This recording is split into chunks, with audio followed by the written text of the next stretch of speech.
Hi, I'm back. Same clothes as the last video.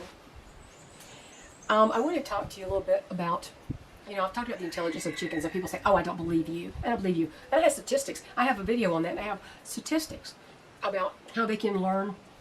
They can recognize 100 faces reliably, and they can learn simple commands and all that kind of stuff. And people are like, I don't believe you. Well, you better believe me. I've had chickens for going on 20 years, and I have observed them. I've let them be who they are, and I've allowed myself to believe what I'm seeing. Every one of my chickens knows its name, even the dumbest, even Shelby, even Aubrey, my little porcelain Belgian Danver rooster, knew his name. He was really dumb. But Axel has had a problem with the flock. This last story I told you about Axel and Dane, Axel got his butt kicked royally. He almost died. If I hadn't showed up when I did, he wouldn't be with me, I don't think. I don't think Dane would have stopped fighting. And Axel was down on his back with his feet in the air, just not even protesting anymore. Well, I doctored them both up. Dane wasn't injured. It was all Axel. Dane got the better of him. Mild-mannered Dane, he's very much like Gunner, but he was tired. He'd had enough of his brother.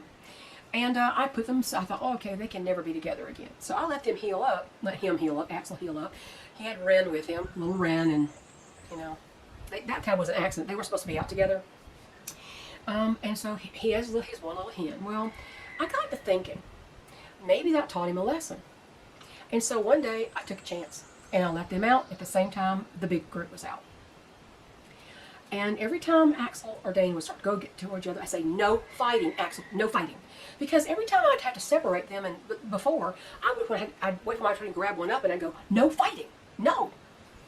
And so every time they were fighting, I'd be saying, no fighting. And sometimes I'd wag my finger at them or whatever, right? And I'm going, that's not going to work. Well,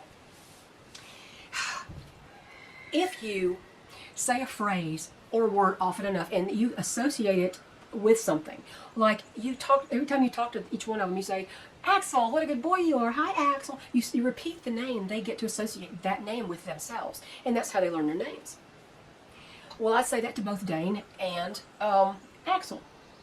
Well, I noticed that day I did that. I let them out together and took a chance. I stayed there to supervise. I didn't leave. Bodie, who'd been my head rooster in there, who had been running away from Axel, and was like, oh, and I was worried that Bodie's going to lose his position.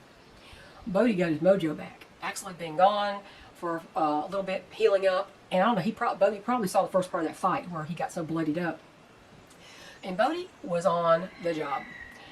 Every time they got together, they started to clash like this, they'd jump at each other. Bodie'd run in the middle, and he'd thunk the heck out of Axel and thunk Dane, and then he would chase Dane off to make sure they got away from his brother. And he was disciplining both of them, and he was on the money. He was right on the spot every time they tried to do that. And every time I'd say, no fighting, Axel, no fighting, Dane. And after a while, they got to where they'd look up at me when I said that. I'm like, you know what I'm talking about. You know what I'm saying now, don't you? Yeah, you do. Now, that doesn't mean they're always going to obey me, right? Because it's like a toddler. A toddler knows what you're telling them not to do, and yet they want to do it anyway. But for the most part, they just stayed away from each other. And even Magnus and Gunner would run at them. Axel every once in a while, like, don't you get out of line. And Bodie would do the same thing. Axel wouldn't be doing anything, and Bodie would come near him, and he'd go kind of stomp his foot at him, right? And basically remind him who's in charge. It's almost like Bodie remembered, like, hey, I'm in charge here. I'm not having this. And it was great.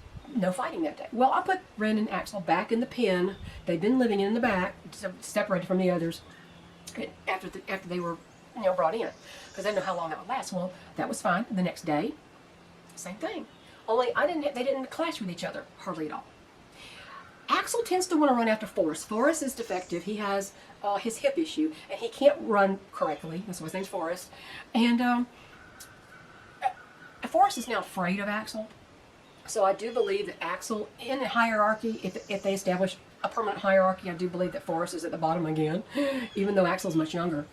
But Forrest is scared of it. But if Bodie saw him go after Forrest, he would go after Axel. So Bodie was really on the job, and I said, Bodie, you got your mojo back. Oh, this is great. But yeah, second day, same thing, but less encounters. And I noticed that Axel and Wren were staying away from the group. They were kind of separate off to the side, and they were kind of doing their own thing. So that was the second day, and I left the divider between the two pens open. And what happens is when they went inside, the main flock went into the main pen, and Axel and Wren went back into the back pen where they are used to staying. And that's where they slept that night. So today, they were out. Nobody was fighting. No tussles, no nothing. At the end, when I put the flock in, Forrest was last because he has to run uphill and he can't run. He's very slow. If I have a predator loss for the first time, it's probably going to be poor Forrest because he can't run.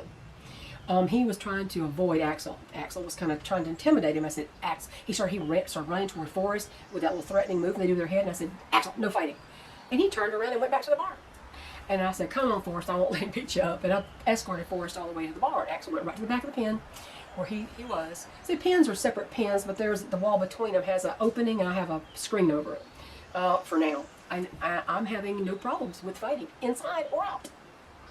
So the thing is, that's so important because it is less work for me. I don't have to think of Axel and Wren as a separate group. They can be with the others. So all I have to do is let 3 groups out today, every day. They can, because I have fewer separate groups, I can let them stay out longer and take advantage of all the greenery and stuff that they can forage outside on range.